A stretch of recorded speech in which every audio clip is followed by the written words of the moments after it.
So we might just shoot. Totally. We might just shoot this out of sequence and have like an actual natural, pleasant first conversation rather than diving into like Seidlmeyer-esque weirdness or what have you. But anyway, yeah, like I've heard your voice now because I listened to the podcast, and obviously you've seen my little show here. So like, it's weird though, I guess, talking to somebody that you don't really know, but I know you weirdly well. Yeah. Did that last week. Last week too, I was on the Rude Horror podcast. Marcus Rude, and he's on in trade with for 3 or 4 years now. And Okay. just never actually talked until we did that podcast. So. Oh, right on. Well, yeah. I was So, just watching Evil Roy Slade. oh, that nice, he made for me. cool. What do you think? Hilarious. What do you think of that so far? Oh, it's hilarious. It's great for a TV movie. I'm really into it. It's got that whole like airplane vibe, Oh yeah. and it's John directed. Aston's fantastic. I want to say it's directed by, oh God, Gary. Fuck, he did a lot of TV stuff. Name's on the tip of my Gary Marshall. Okay. Not somebody That's, who's like great line. uber. I've never changed my mind before. Does it hurt? No. Wait, what's that? Roy Slade's like, I've never changed my mind before. Does it hurt? I'm sorry. I got a little bit of audio interference there. Never changed my mind before. Does it hurt? Is that what you said? That's what he says. Yeah. Okay, that's I've never changed my mind before. Does it hurt? like it's one of those ones. I've maybe seen the movie twice, but it was enough on first watch for me to go, "Whoa, this is great." I'm totally going to send this out, and it's on YouTube, which is a bonus. Oh, cool. I don't know if I've ever seen John Aston in a starring role aside from the Addams Family. Oh, he's great in Return of the Killer Tomatoes Oh, okay. as Professor Gangrene. He's in 3 of the Killer Tomato movies. Oh God, is he the voice in the cartoon series too? Because there was a cartoon series of that. There was that. I don't know if he voiced that or not, but he was definitely in Return and Strikes Back and Tomatoes Eat Friends. Oh God, I've only seen the first one. I have like a shitty grocery store clamshell rental version of that, and I haven't popped it in yet. The last time that I saw that was, God, it was in this thing that we had in high school, which is totally like an indicator of when I went to high school. But it was this thing called Cinematography Club, and we would watch like a VHS. I think they might have had a projector, or if not, it was like the AV card or whatever.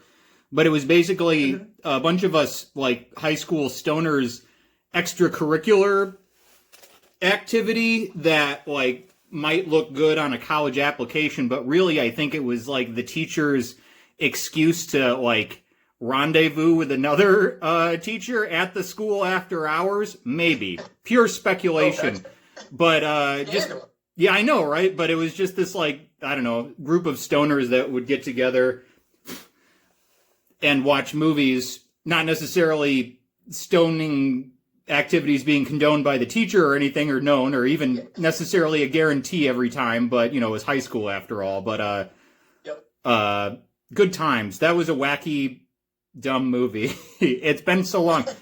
George Clooney, that was his first role, right? I don't know about his first, but yeah, Okay. he's definitely in it. Okay. For long? Is it you like it? Is he just like, do they cut to him like pointing briefly or something like that? Or I haven't seen it in forever. He's in it. He's a main character. Oh God. Okay. So it really has been for fucking ever then, for me. I remember very little about that movie except like lots of tomatoes red spheres rolling down a hill. Lots of cuts to that. Let's see here. Go ahead. I love it. There's a great gag in it that's so topical too, where they go to a jail and there's a sign that says like "Common criminals this way, White House aides this way." Ooh, that's good. Jesus. All right, so I've got a lot of tapes to show off. How much time you got? I'm not doing anything. Okay. Speaking of doing things, oh my God, my cat's gonna invade the area here in a minute. But are we showing off tapes? I didn't. Well, I've got a bunch of tapes to show off. You don't have to worry about showing off tapes unless you got something that you want to, but honestly, your screen's so low res, I don't know if it would be worth it or not. If I held something up. Oh, there you go. I can see that's El Dorado. I watched that one not long ago. Oh, there's the cat. All right, get the hell out of here. Well, I don't know. You want to? Here, we'll meet the cat here. This is Eker. We talked about this, so here, can you? Yes. There you go.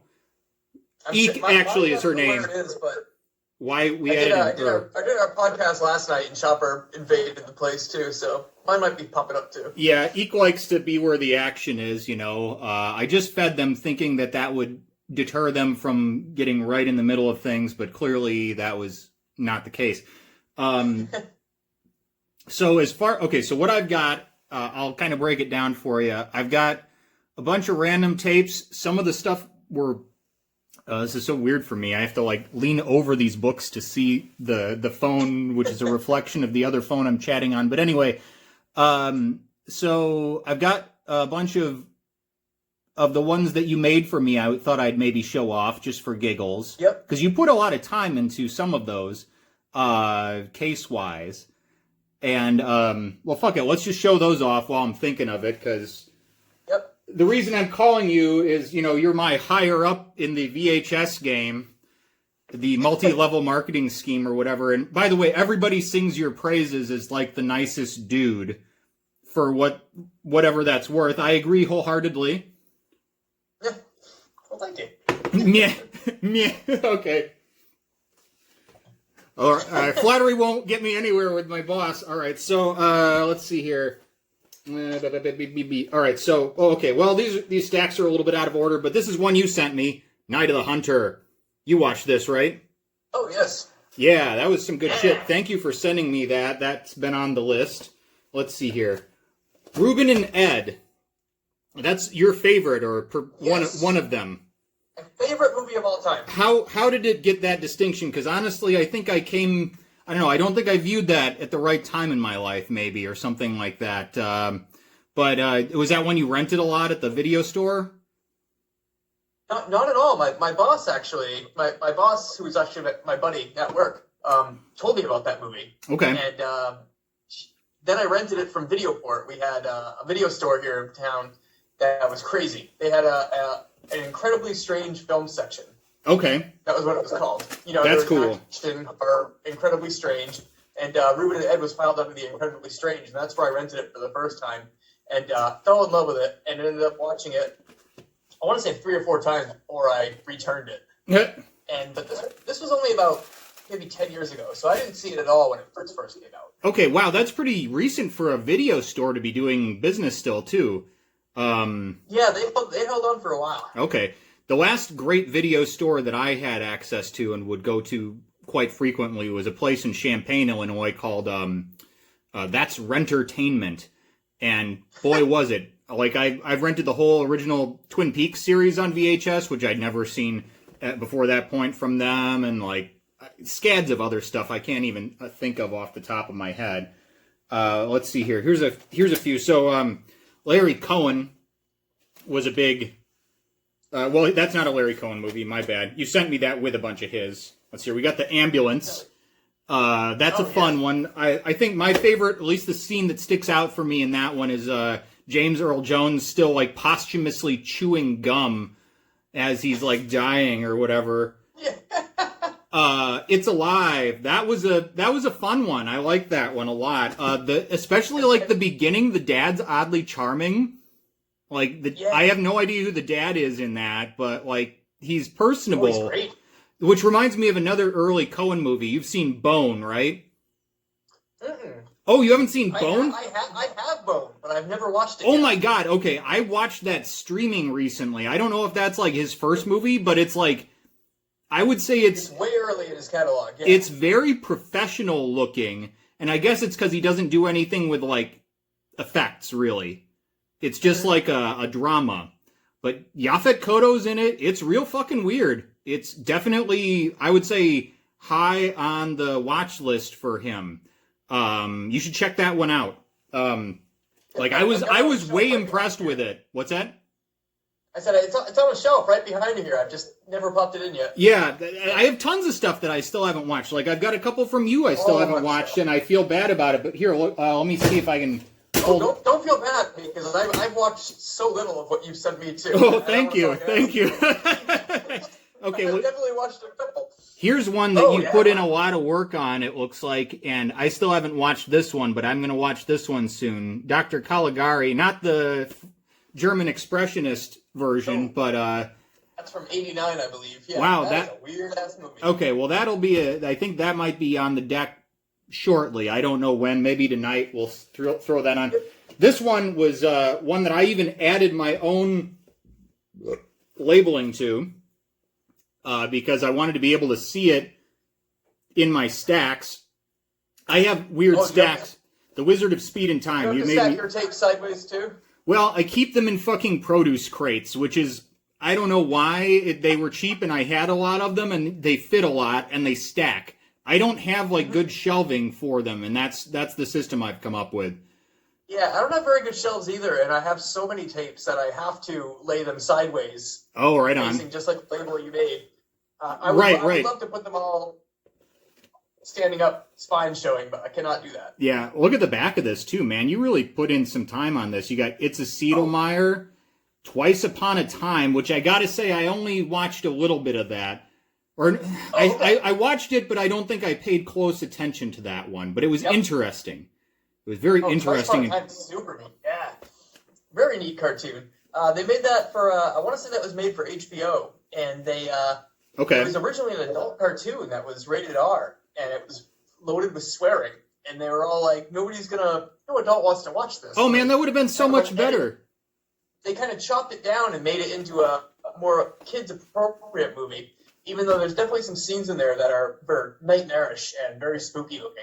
Yeah, there's even there's like adult references, and I don't know. I didn't watch it that closely. I'll have to give it a second glance, considering the fact that it was like actually going to be made for adults. That's really interesting. Yes, and apparently the first cut was swear-laden and everything, but that cut does not exist anymore to find, as far as I know. Wow, that's unfortunate, because I feel like it would have been a way better movie if they just let them do their thing. Ambulance, we talked about that. I've got this crazy, let's see here. You actually did the art for this. Yes, that's my artwork. I forget what's on this one. It was, ho, ho, ho. I do too, bro. Oh, there's the cat. Yeah, we did like Christmas mixes. I think I sent you like a Christmas mix, right? I think there is Christmas mix I made. Yeah, I can't remember what the heck's on there, but, this is a favorite of mine personally, and this is, I think, what sort of got us trading maybe in the first place. The Stuff. That's classic Larry Cohen right there. Like, that is, I would say, close to a masterpiece. I saw that for the first time on Svengoolie, which was a big thing for me in high school.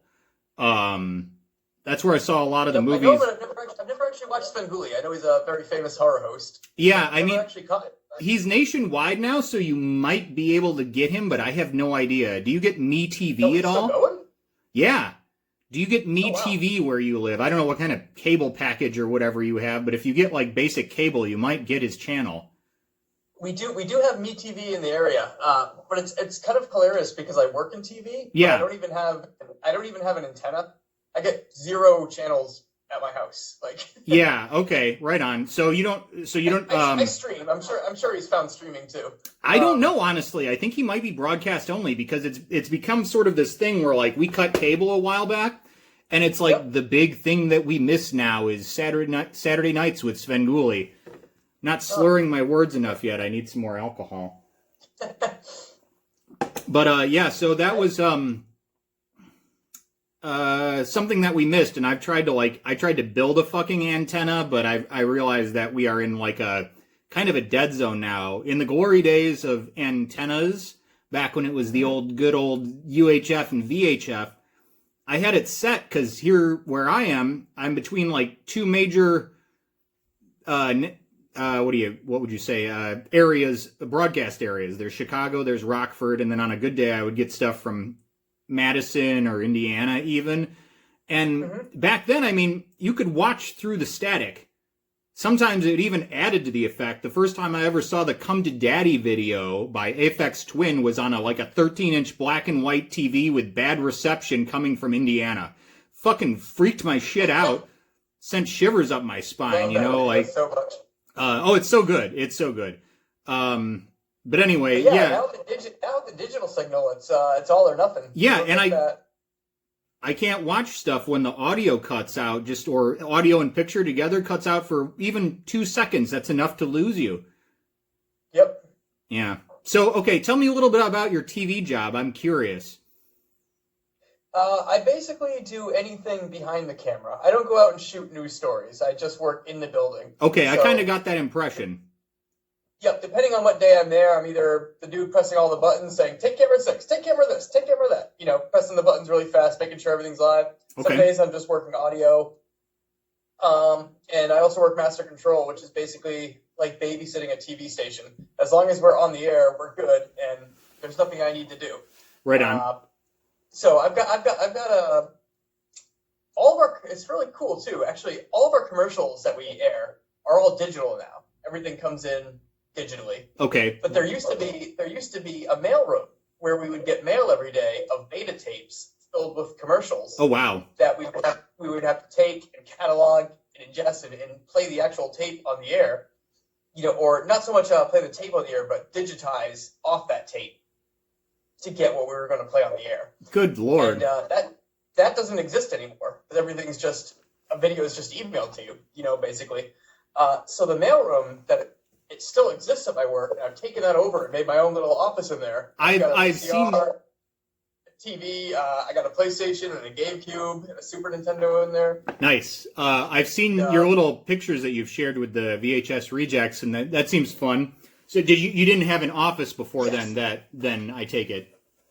No, and I don't actually have an office now.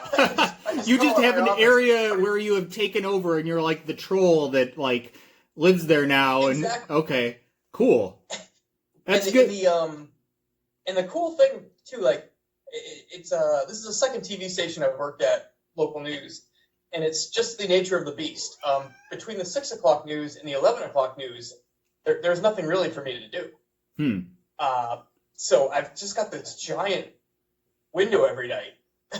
So you're about to roll back to work at 11? Yes. Nice. That's the thing. Cheers. Cheers. Once the 6 o'clock news is done, I'm pretty much free till 11, which is why I've got all these toys, and I have a big fear of getting bored, but surrounded with lights, I never do get bored. Yeah, it's been weird because I would go to the thrift store a lot, as I imagine you did too, and I'm not going anymore. It's so sad because that was that. I had a routine. Every Tuesday, I would hit the Goodwill over in South Portland, and on Wednesdays, I'd hit the Goodwill right over the bridge. I had a routine going with that was my first time that I had 6 and 11. So now I'm pretty much just stuck there. There's nowhere to go. Get out of the camera. Yeah, I know. So I don't know. My whole thing, I guess, with this show a little bit has been trying to have some fun with the shit I already bought and then forgot about, because there's so much of it. And I do some eBay selling as well. So that's, I don't know. I'm sort of going through all my shit right now and trying to make some fun TV out of it, I guess. I don't know, YouTube, whatever. Do you still call YouTube TV? I do. I like to think that I'm making television, although clearly I'm not. There's a lot. That you're making television? Yeah, I like to think of it that way, although it's really just dumb YouTube videos. And obviously I'm certainly not trying to, compare myself to, professionals such as yourself that put in much harder hours and stuff like that. But, in real studios. More entertaining than anything that we're airing. Well, thank you. I appreciate that. With all honesty. And the thing that's kind of funny nowadays is so many people are tuned into YouTube and tuned into that style of how people are doing things that it's almost like that's more the norm now than the professionally produced, slick kind of stuff. Yeah, well, that's kind of, I think, why I loved TV back in the day. A lot of it, especially like, here's something I can show off. I sent you a bunch of this, right? Good old Ernie Kovacs. Oh, Kovacs, yeah. Yeah, yep. So I'm my shout out to Awesome Steve who showed that. Friend's dad hipped me to that. But that show, like, there's so many like dumb mistakes and like it's not quite right, but then there's other stuff that's like almost amazing and totally funny always. Yes, I want to watch more of that. I remember the time after Gentleman Broncos that you sent me. Oh yeah, I was going to show off that as well. Wow, the cat really likes to walk there. Okay, so Gentleman Broncos I've watched. I feel bad because there's so many stuff you sent me that I haven't watched. Watched Broncos probably 3 or 4 times. Well, that one after that had the Ernie Kovacs, and I was so blown away by how ahead of its time Kovacs seemed. Yeah. He died really young too, which is it seemed like very. Yeah, it's too bad, but he's like very subversive, very unique. It seemed almost too surreal for the time. Yeah, this was like the kind of stuff that acid heads would watch, and it seemed so damn bizarre for the time. I couldn't believe that actually existed, that actually got the green light and actually went to air. Yeah, okay, well, here's Gentleman Broncos. Just wanted to show that off.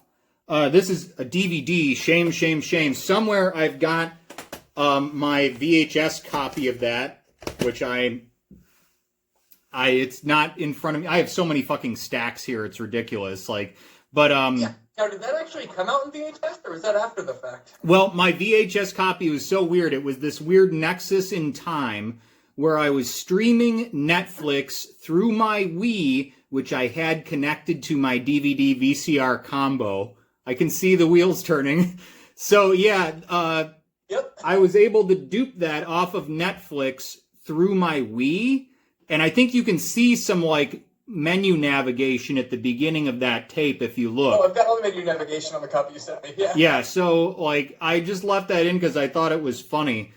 And I guess I wanted to record from the beginning, but yeah, that was a very special time. I don't know if I really taped anything else off of Netflix at that point, which I really should have because they stopped service for the Wii, I don't know, about a year ago, maybe more. I don't. You can't log on with that anymore?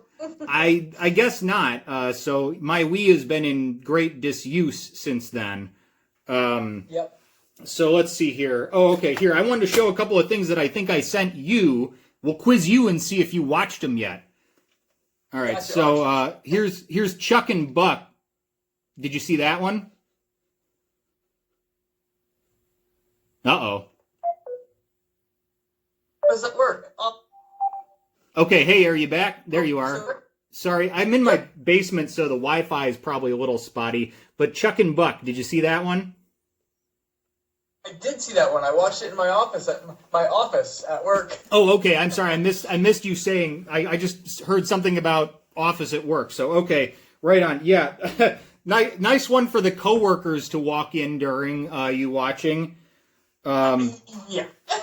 Did you notice that the guy Mike White is in Gentleman Broncos as well? I did notice that. I'm also terribly horrible at pinning faces like that. I'll watch a movie and I'll be like, I know that. And I'll look it up and I'll be just like, wait, that's the same person? Yeah, sometimes it works. Person, but for some reason I don't recognize it. I love bizarre, random character actors, and Mike White's definitely one of those guys that you don't see too often, but he's kind of a unique-looking dude. Let's see here. Did I send you this one? I think I sent you this one. It's in the bag. I don't think you did. Okay, I may not maybe have. You did? I may not have. Yeah. That one's not ringing a bell. Okay. I've not seen that either. But I just want to say for character actors, like you just said. Yes. Sidney Lasik. Sidney Lasik is one of my favorites. Yeah. He was in One Flew Over the Cuckoo's Nest and Rat Boy, I think. And gosh, what else? Wow, that's like the high and low of his career probably is One Flew Over the Cuckoo's Nest and Rat Boy. Have you seen Rat Boy? Oh, yes, but I've got one lower. Oh yeah. I just watched Cool as Ice last night. Oh, he's in that. Oh boy. He's in that. It was just, I don't know if you've seen Cool as Ice. I have not, but I have a real difficult time squaring the fact that he's in it. It's the strangest thing. He's this weird. He lives with his wife, and they're both like weird, eccentric people that decorate their house almost like Pee-wee's Playhouse. It looks nuts. Right on. Vanilla Ice is rolling through town on a motorcycle with his other motorcycle buddies, but one of their bikes breaks down. Oh, Sidney Lasik says he can fix it. He's a mechanic, but he can't. He just ends up disassembling the entire motorcycle. And Vanilla Ice and his crew just camp out at Sidney Lasik's house for a week. It's a really broken movie. Like, I have no idea who these guys are, where their money comes from, but they've all got nice bikes. They drive through town and set up rapping at the local, I don't know, VFW. It's a crazy movie. I guess I'll have to check that one out. The only, I think the only Vanilla Ice movie that I'm terribly familiar with would be the first Teenage Mutant Ninja Turtles movie. Which? Oh, he's in the second one? Part 2, yeah. Okay, shit. What's the... Did he have a single on the first one, but he wasn't in it? Or maybe... I guess I must be mixing up the two. It's been a very long time, I will admit this. Yeah. Part 2, he had the single on it. He had the Ninja rap. Okay, because I think Ninja. Yeah, I had... Okay, so that's sort of... I'm glossing over two movies here. But I had that tape single from that, which I... like dumped into the bowels of my parents' house, like this weird architectural anomaly I could access, banishing it forever to whoever remodels that house, I guess, to find. And let's see here. Oh, the first, okay, I think I watched... Wait, did you put it, like, did you hide it in the walls? Yeah, well, there's this weird area where I could get to in the house that was like behind these built-in shelves that my dad built, and it was this tiny, tiny area, and I could get back in there, and it was like, smaller than like the area inside a refrigerator, but in there were like cracks in the floor, and like it went into this like shaft that was sort of the center of the house, for lack of a better term, and I just dropped it in there one day thinking, I'll never listen to this again. Anyway, so this reminds me, I watched an interview with you again. We're going to be rehashing some other stuff, but I think it was that VHS collector YouTube video that you were a part of. Yep. Yeah. You wrecked somebody's treehouse and peeled like a tape, or rather your mom peeled the tape of Teenage Mutant Ninja Turtles as punishment. The live action first part. I was so jealous of. Like, he was kind of like a half buddy. Like we were friendly. I didn't really like the kid. No, I know. An acquaintances, frenemy, if you will. I don't know, something like that. Okay, totally. Yeah, he had this. His dad helped him build this great treehouse, and like I couldn't get help from my parents, so I built my own. I tried building my own, but I didn't have any wood. Like I had like the scraps in the garage, so it was like the most pitiful shit attempt at building a treehouse. That's so funny. And he had like an actual one with walls and a roof, and I was so jealous. Was it actually in a tree? I went over there with a hammer, and I just started like pounding the boards out of the tree, basically. And I don't think I disassembled all of it, but I definitely made some damage. And there was a girl there that lived there. Her mother was apparently allergic to the sun. Her mother, that's what she said. Her mother never left the house. To this day, I don't know if that's true or not. But I think she was just a hermit, basically. But she caught me breaking this treehouse down, and she was just like, "I see what you're doing. I'm telling." Was she somehow outside? I'm sorry, I keep interrupting, and there's a slight delay, but I have a couple of questions. So, when she caught you, were you? Was she in the house, like looking out a window at you, going, "I see you"? Yes. Okay. Yes, second floor window of the house. So did you make like full eye contact with her, like while you're just hammering away, or? That's the weird thing. I couldn't see her. I've never seen this woman. She didn't leave the house. Okay. I walked to school every day with her daughter Jessica, and I was friends with her, but like I never saw her mom. Her mom was allergic to the sun. She couldn't leave the house. That was the story. So when that happened, I looked up and I could just see a screen and I couldn't see a face or anything. So I have zero idea what this woman looks like to this day. But she was just screaming at me from the blackened screen. I see what you're doing. That's almost better that way, that you didn't see her. I just thought you were somehow like face to face and like the screen pulls up and she's like, I see you, but this is spookily better. I heard it coming from above, and I just ran home and I was just like, oh shit. Okay, well, she stays inside all the time. Maybe she won't tell. And I'm like waiting at home being like, you know what I mean? And then all of a sudden I see Tommy and his dad walking towards their house on the street. I'm just like, fuck. So, second question, was it an actual tree house in a tree? It was built at ground level. It was like they put a floor on the ground and like made 4 walls around. It was a tree that kind of like split into like 4 trees from the ground, and they built the tree like on ground level. You didn't have to climb up a ladder to get into it. Okay, so it was a playhouse encircling sort of a decrepit tree. Exactly what it was. Okay. That's interesting. I have a feeling that like treehouse envy is a real thing, because what else could compel an otherwise, I'm sure, well-adjusted young lad to just go on a rampage like that? I had a treehouse as well. I was a very privileged young lad, but I really wanted the real treehouse, because you see those ones that are like up in the branches of the tree. Oh, yeah. I mean, like, you know, Simpsons or whatever. I mean, it'd be a classically. I'd love to live in that shit now, frankly. You know, but that's what I wanted. But we had what was called the Eagle's Nest, that I think was like a Menards or Lowe's sort of kit house on stilts. And it was cool, but not that cool. It didn't have like a real roof. It had like sort of a tarp roof.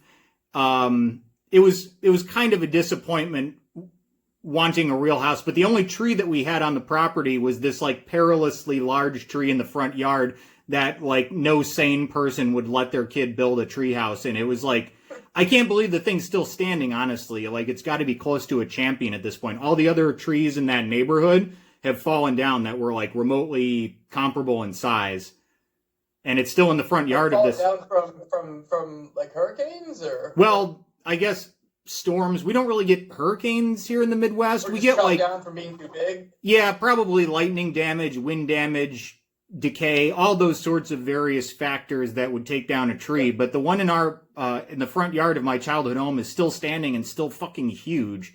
And it's probably somewhat hollowed inside, too. I'm pretty sure I've seen, like, raccoons set up in there in certain areas. But that shit was at least 4 stories tall. So, yeah, no treehouse in that one. The Eagle's Nest was fun, but I don't think I spent the amount of time that I would have there had it been in a real tree. But it was pretty cool. There was, like, a little enclosure at the bottom, and I briefly had a box turtle as a child. And I learned that they're kind of boring pets that don't like to be touched. But he lived in there in the summertime. So anyway, back to reminiscing treehouse memories.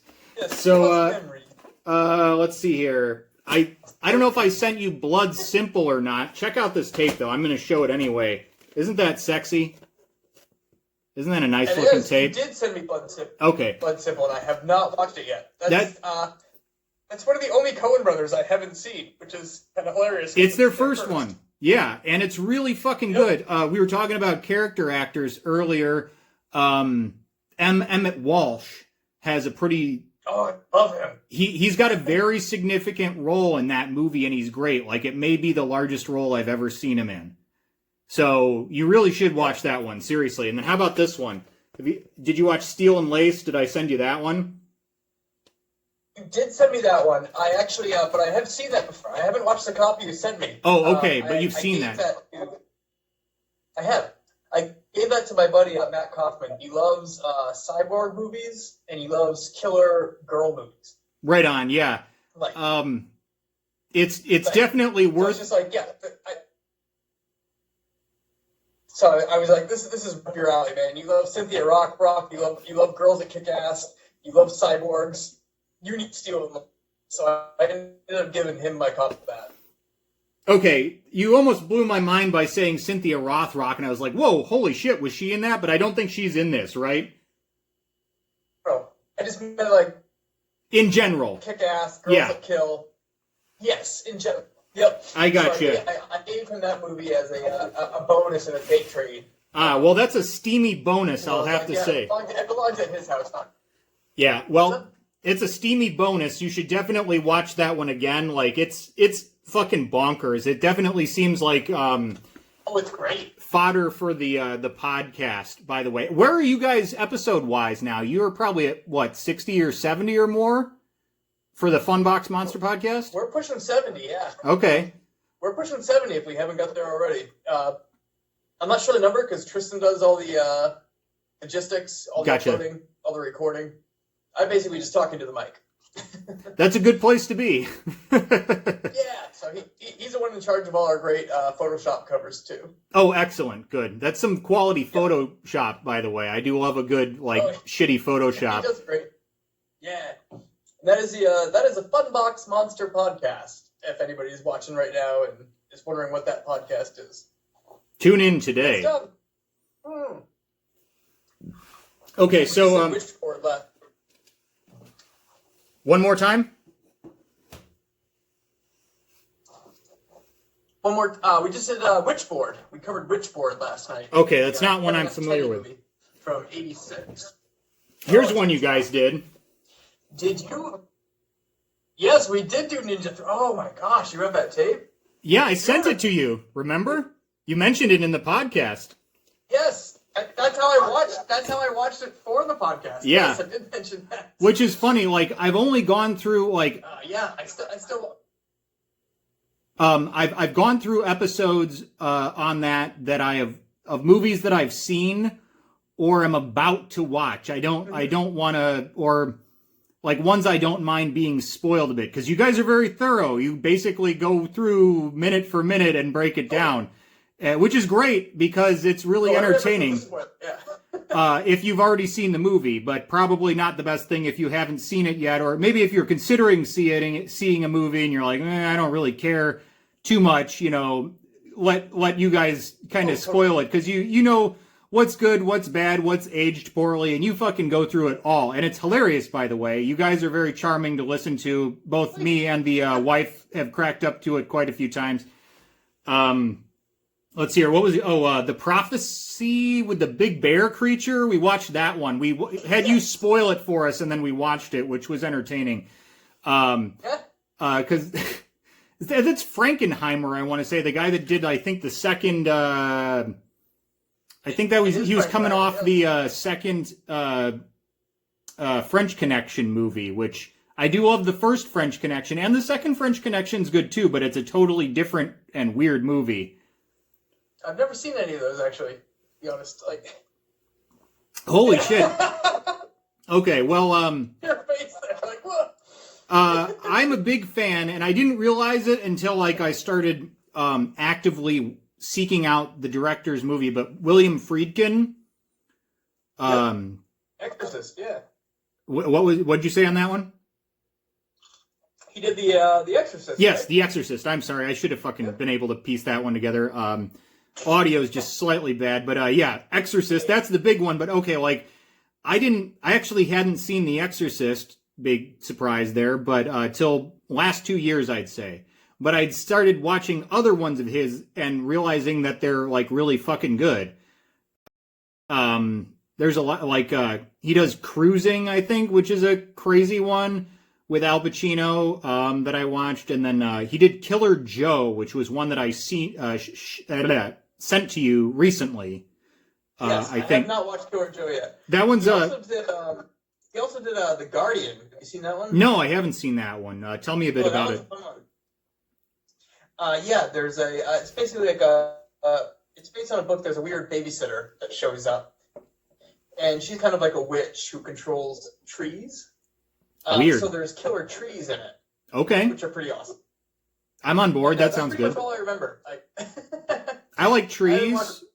I haven't watched it in several years, but there's definitely a great scene where she's attacked by a biker gang, and she uses her powers to control all the trees to basically whip ass on the biker gang. Nice. Like all the branches and the limbs are attacking these guys, and it's a bloodbath in the forest. Like, it's a great scene. So yeah, he did. Let's see here. Obviously, French Connection, which is a great like procedural drama. I'm not one for car chases, but that movie might have the car chase to end all car chases. Nice. And let's see here. I don't know. There's more as well. Oh, he directed this fucking bizarre music video too for Laura Branigan song "Self Control," which I wouldn't put it past you that you know that one, but maybe not. It's kind of an odd one. You would recognize it if you heard it, but the music video is fucking bizarre and hilarious, and it's a Friedkin movie, so you can watch it in under 3 minutes, or maybe 4, but probably 3. So anyway, let's see here. So what should we do here? We could launch into some sort of like Siedelmeyer shtick, and I could try to do like a half-assed fire sale, or we could like just look at some more cool tapes that I've got set out. Maybe we'll. I'm up for anything. Okay, let's see here. Oh, here's one that I saw you talking about recently. I think you showed off like maybe not this one. But, yeah, no, I showed off that one. Okay, I have this, but I actually have quite a few more cat VHS that are like for cats to watch, which I think is very interesting because I don't think that there's like dog VHS, but there's cat VHS and a fair amount of it. Plenty of cat VHS. So, and this was making me think of another feature too, is that I might like try to show some of these VHS to cats and get their reviews and see what they think of the movies. You know, wake them up, get them in the room, and then put the VHS on and see how they react. Because I've got a few different ones.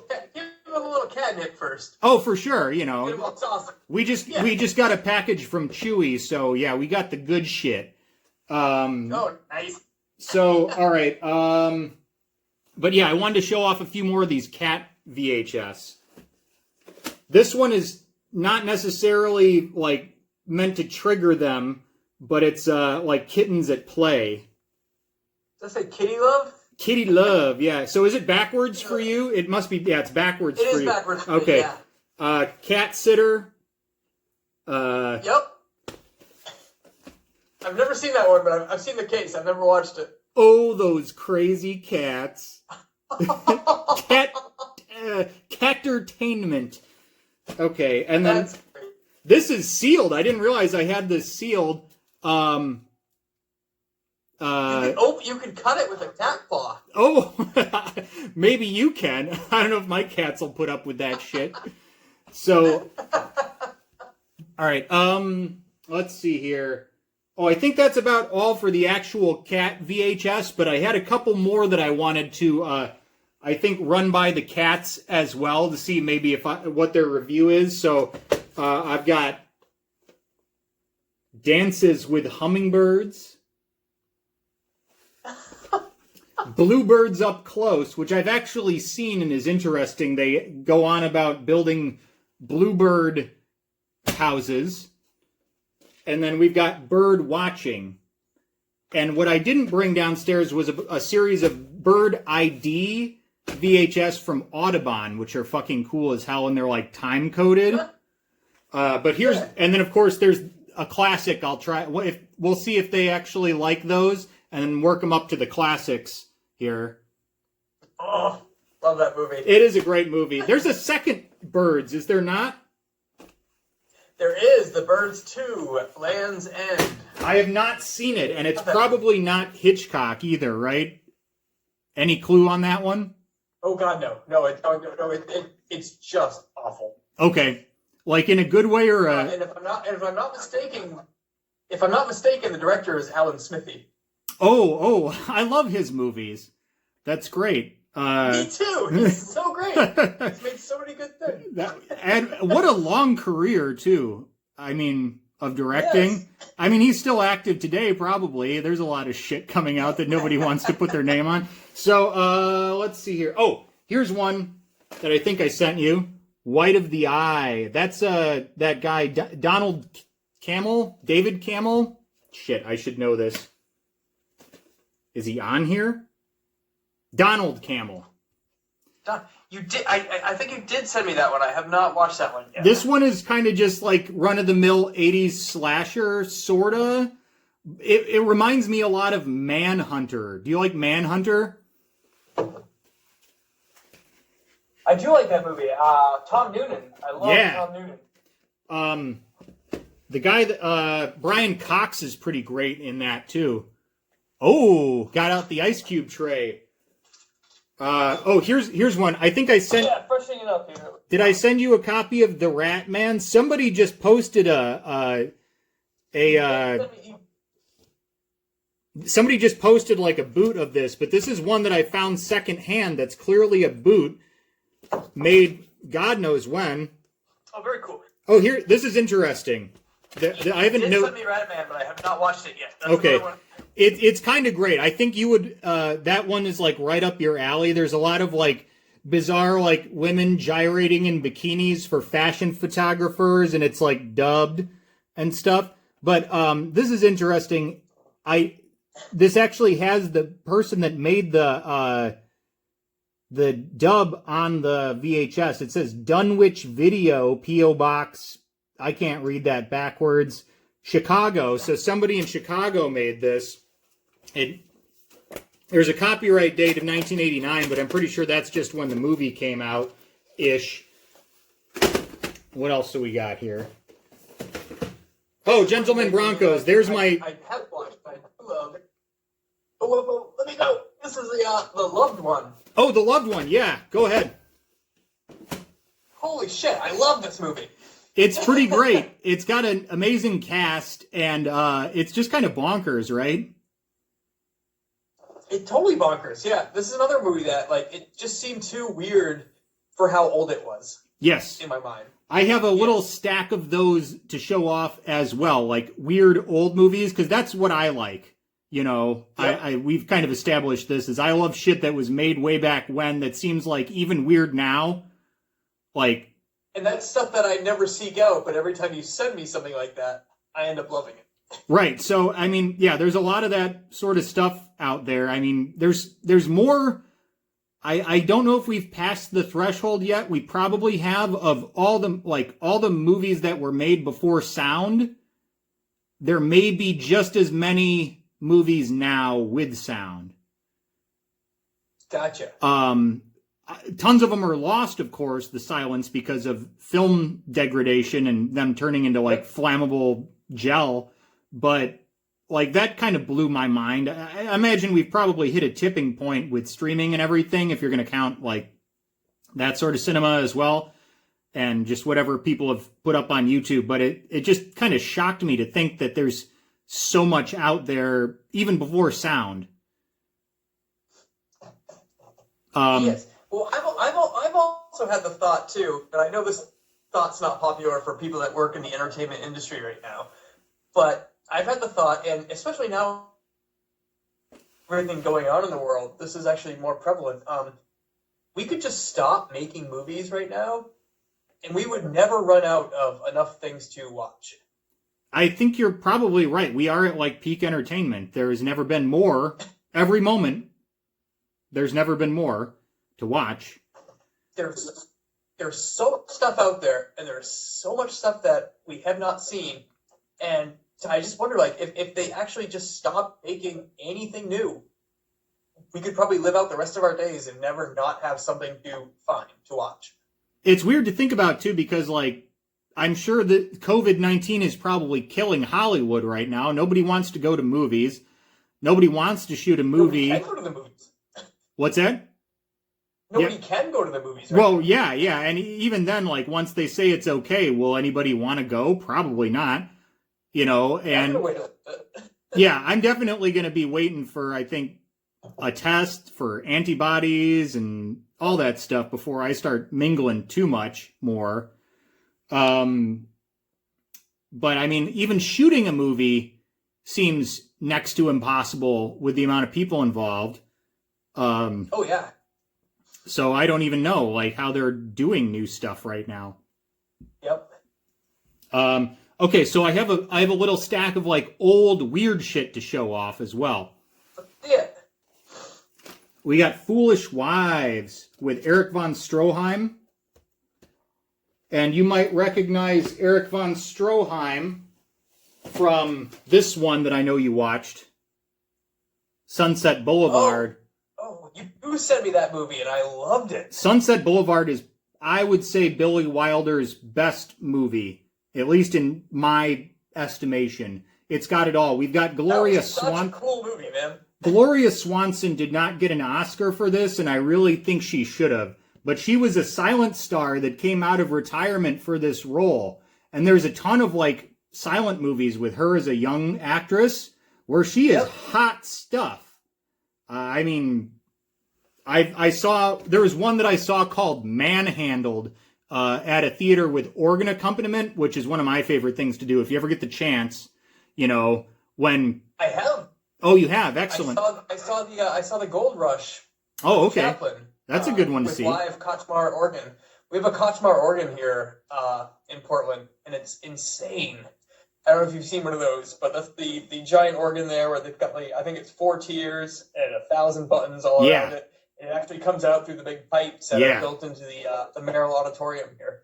And man, that was a trip seeing that with that accompaniment. Yeah, it's crazy because like I also saw the original Phantom of the Opera that way too. Ooh, that'd be a nice Halloween. one. They played Phantom of the Opera on Halloween, the Kochmar organ accompaniment. It was fantastic. Wow, that's great. Man, I've never seen either of those with organ accompaniment. I'm trying to think of all the ones that I saw, but there was a while when I was living in Chicago where they would do, like, there was a Cato, Chicago area theater organ enthusiasts, and they would show, various silent movies with organ accompaniment. And there was a lot of them, and I didn't make it to half of them, unfortunately, but they were doing it very regularly. And then there's up in Beloit, there's the Beloit International Film Festival that they'll do every year. And they're actually like, I think the college must have acquired an old mall, and they open up like the old food court of the mall and will show a movie with live orchestral accompaniment. And they have like a hat check and fucking open bar and stuff. That's pretty sweet. Oh, damn, that sounds super cool. Yeah, it's really neat. But I still love the organ though, because it's all just one person, which is insane to think about. Somebody just like going at it, and you can watch them. You like usually you're watching the screen, but then you glance down to just see what the fuck they're doing, and they're just like madly. That's what I'm talking about. The car. He's got 4 tiers of an organ, and then it's like 180 wraparound of all these switches, and you know what I mean. I don't even know what he's doing. Yeah, all the stops and shit. They just pull it out. Switches. He's working with his 2 feet. He's playing the 4 tiers with his hands, and everything's just flawless. Yeah. I love the idea of that sort of like focus and ability, but I surely couldn't muster it. I can barely play my shitty little organ with 3 tiers, and like pedals, but just the amount of like changing of voices and going from noises almost to then like popular tunes and I'm sure they switch the keys up and all sorts of shit, craziness. So, okay, here's a fucked up old movie that I love. This might be my favorite classic, like black and white horror. Village of the Damned. Oh, great stuff. Yeah, Village of the Damned. I fucking love that one. I love John Carpenter, but I'll take that original over his. Did he do the one with Kirstie Alley and Christopher Reeves? Yep. Oof, I watched that on TV. It was just didn't. Yeah. You're not gonna get like a better George Sanders. I mean, he's in that movie. Yep. And the kids are so fucking creepy in the original. Like, it's great. I think it's almost better that it's in black and white. I don't know if it works in color as well. Yep. Here's another black and white one. I sent you this one. You like this one, A Face in the Crowd. You did, and I watched it, and I loved it. That's another one that I actually ponied up some. We used to air Andy Griffith reruns. Oh yeah. At my work. So like every day when I'd show up to work, there'd be like an hour of Andy Griffith going on, to the point where I couldn't stand it anymore. I hated seeing Andy Griffith's face. Oh, that's funny. It was the first thing that I saw every day when I got to work. Oh, wow. And so like, and I don't have anything against Andy Griffith. I was just really sick of watching Andy Griffith's show every day for an hour, Right. getting to work. And so you sent me that movie, and I did watch that, and I loved it. And Andy Griffith is absolutely terrific in it. He's amazing. All hatred set aside, it was just like, this is great. Yeah, it's like a total role reversal from his persona on the Andy Griffith Show. Oh, hell yeah. And that one is directed by Elia Kazan, who did a ton of like famous movies that I am not gonna remember off the top of my head. And honestly, this is another one of those ones that is like, for my money, this is his best work that I've seen. Yep. It's really like, it's moralistic, but it's not heavy-handed, or it is heavy-handed, but it's so fun to watch that it doesn't matter. I don't know. Like there's like the whole Vitajex shit, like seems relevant today. It's like Enzyte it's so punk rock for being back in the day. Absolutely, yeah. Not wanting to sell out. And it's got a young Lee Remick in it. Lee Remick is one of those actresses that I never paid much attention to, but then I started realizing that she shows up in a lot of really good stuff.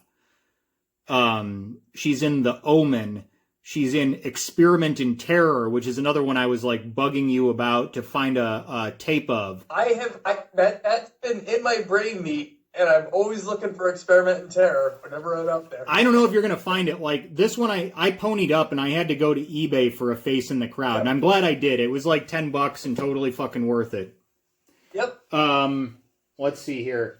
Here's a Experiment in Terror, though. That's I remember you saying that, and I keep checking for that.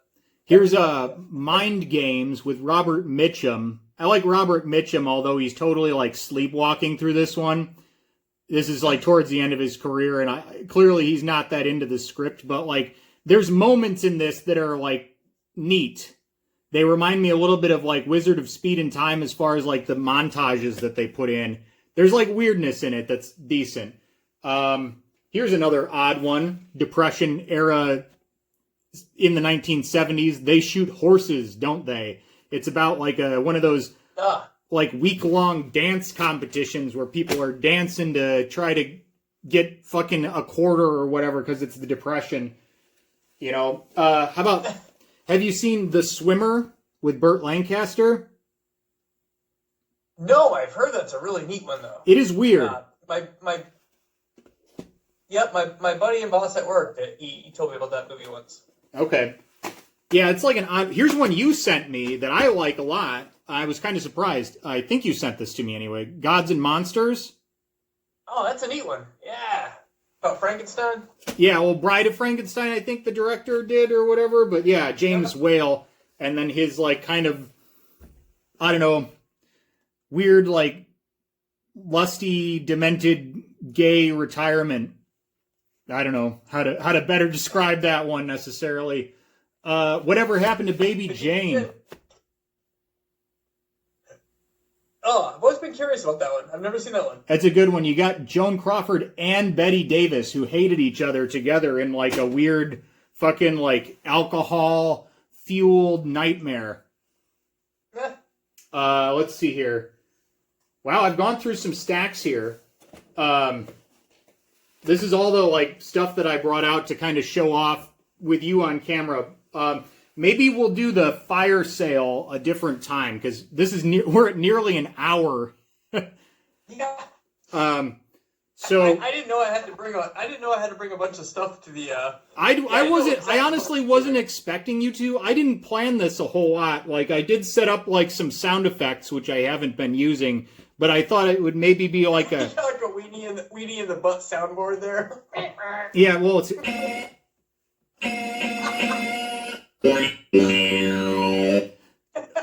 I was sort of thinking like if we did that fire sale, I would do like a Mad Money sort of thing, and you'd like be my Seidlmeier-esque broker on the VHS market. We could determine whether I sell it for $1 or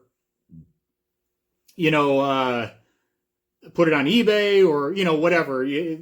let you decide. But here, I'll just show some more. I dressed up in my businessman suit. I had the Constructs briefcase. I thought we were doing like a shtick. So I didn't know what we were exactly. I sort of wanted to, but then we got chatting, you know. So yep. we could cut this, and we could, like, I thought maybe we'd do it in reverse because I've been filming out of order these last couple of days, where we could sort of agree on a shtick ahead of time, and then I could cut that to the front, and then we could have the long interview piece be after or something like that. So. Well, that's what I thought. I was surprised to not hear from you until 7 because I thought we were going to call and like figure out what we were doing beforehand. It's 6 here. Wait a minute. So, okay, yeah. No.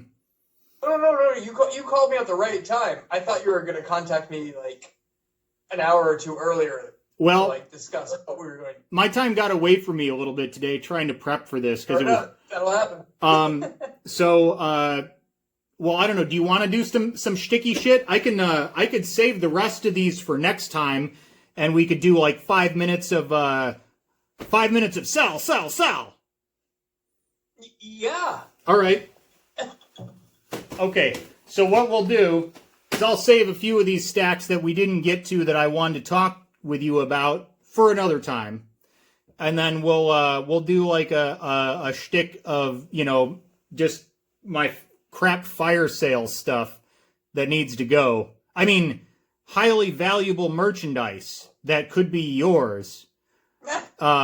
So look at my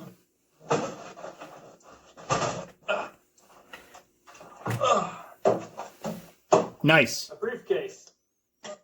Okay, hey, I'm going to cut here, and then we can talk a little bit about what we're going to do, and then we'll do it, okay?